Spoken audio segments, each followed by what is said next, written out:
Oh, welcome home, darling. You're home early. Like, really early. Like, worryingly early. You can't be home for lunch, according to my tracker. You always have lunch between 12:30 and 11:15, but it's only 11:20, so why are you... Huh? Oh my god, you're crying. What happened? Here, sit down. Rest your head on me. That's it. Good. Here, I'll run my hand through your hair.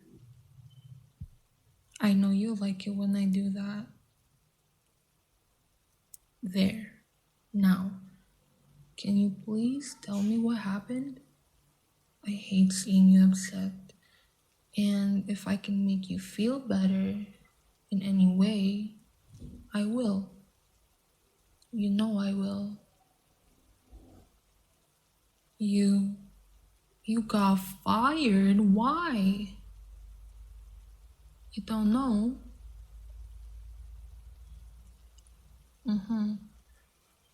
So your boss just stormed in, screamed at you about how you're useless and never do any work, and fired you on the spot?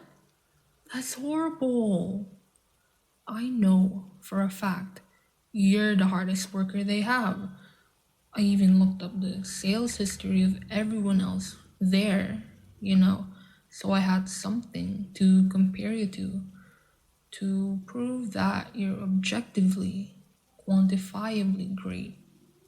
And nobody even came close to you.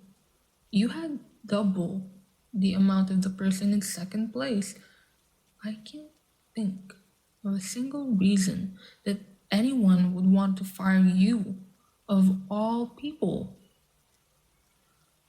Unless...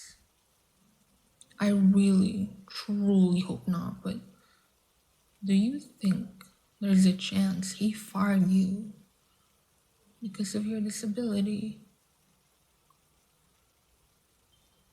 Oh, I see. Oh, no, no, no, no, no. Shh. It's okay. I'm not upset with you. Of course, I'm not upset with you. I'm incapable of being upset with you for any reason. You're my everything. I'm going through a lot of emotions right now. My favorite person in the entire world.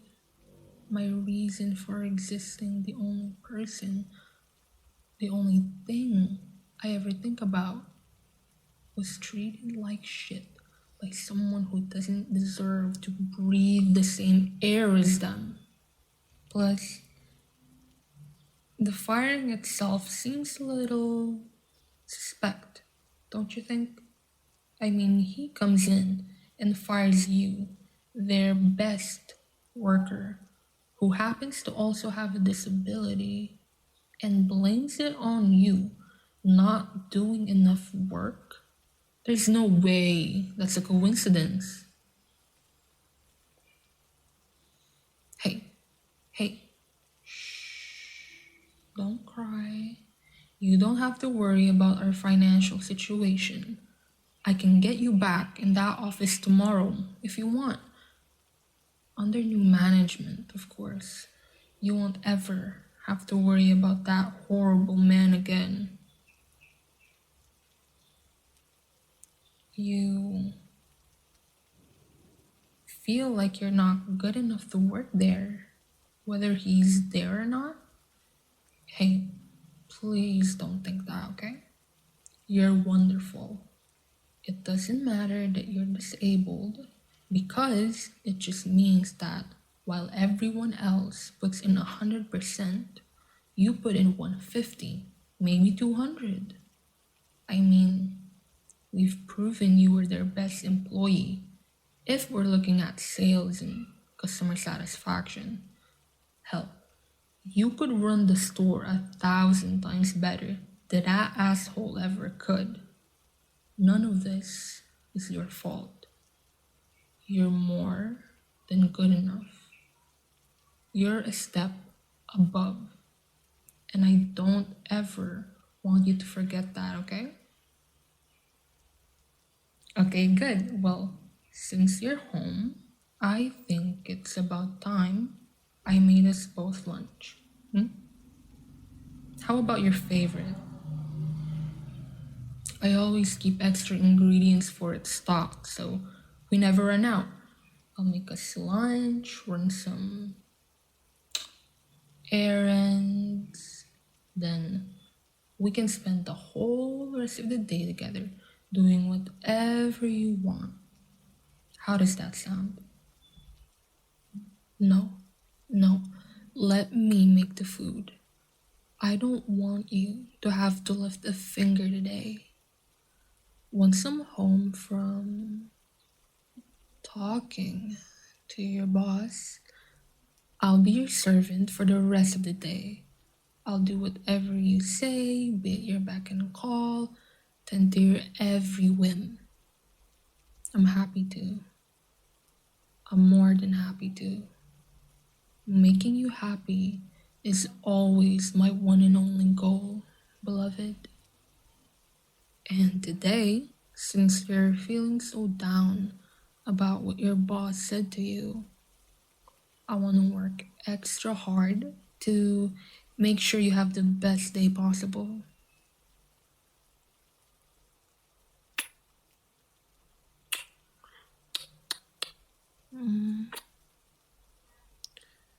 I love you.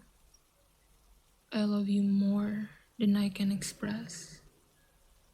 My love for you is greater than a billion copies of every atom in the universe.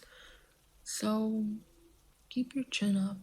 You're with the one person in the entire world who could never even think a negative word about you, let alone say one. And your disability just makes me love you even more because it makes you more unique. Ah, there's a smile. I've missed your smile. It looks adorable. Whether you're awake or asleep, I think I still prefer the sleeping smiles, since I can influence those by whispering in your ear to make you have better dreams. But there is something incredibly satisfying about making you smile while you're awake. Okay, I'll go make the food now. Oh, and one more thing before I go. Thank you for communicating.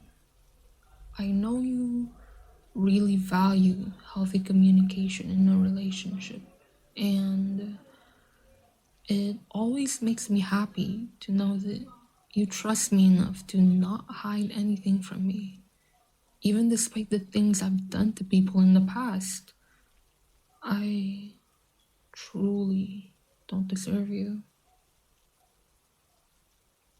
I love you too. I'll call you in when lunch is ready. The scene changes and it becomes much darker. Quit struggling. You know why you're here, right? Answer the question. No? Well, let me fill you in. Do you know what I was doing at 11:20 this morning? I was comforting my beautiful, wonderful partner who came home crying because you made them feel worthless, inadequate, like they weren't good enough because of disability that they have no control over. Ah, don't give me that bullshit. They were the hardest worker you've ever had, and you know it. They work so hard every day. And this is how you repay them? Don't you ever insult them. They are perfect, and you have no right to claim otherwise. But I can take solace in the fact that you can never bother them again, because you'll be spending your final moments down here.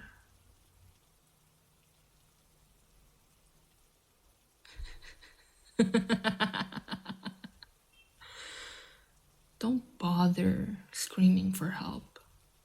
What kind of amateur do you take me for? I soundproofed this basement years ago. And as delicious as hearing you in anguish may be, I don't want you to lose your voice before the real fun begins. What? You want to know why I'm doing this?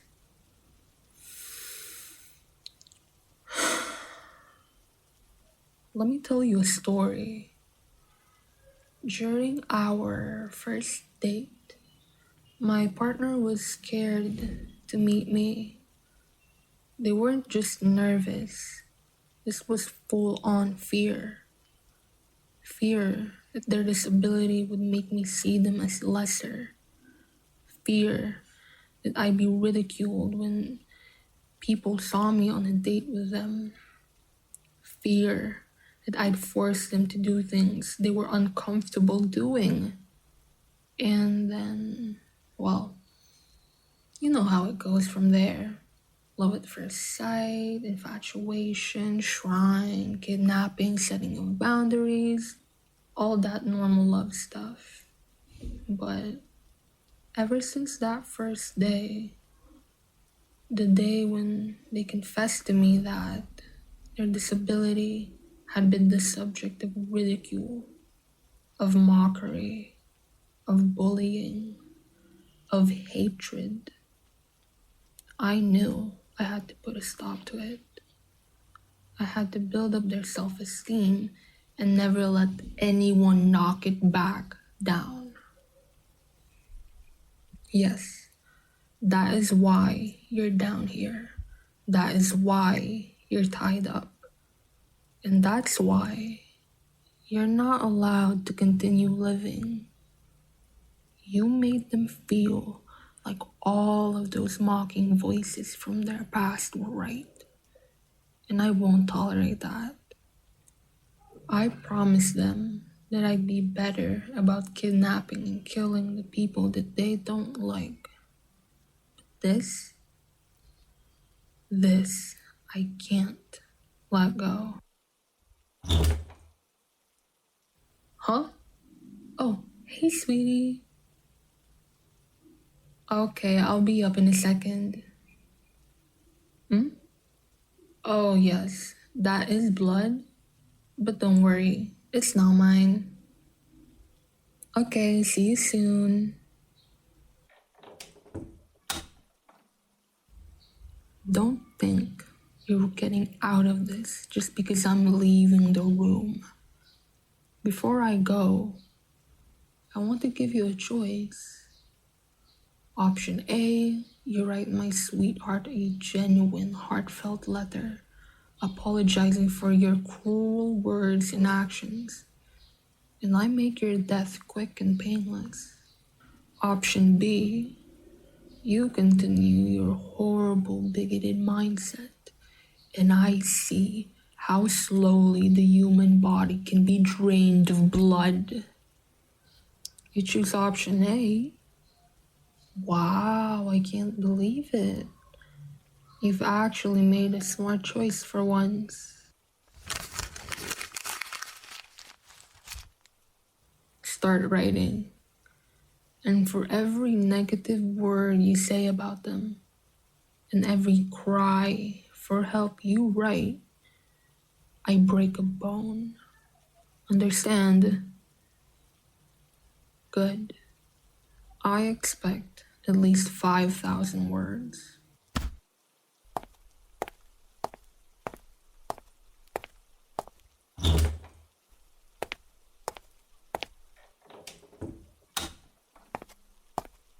Now then, I should probably wash my hands, but after that, it's cuddle time.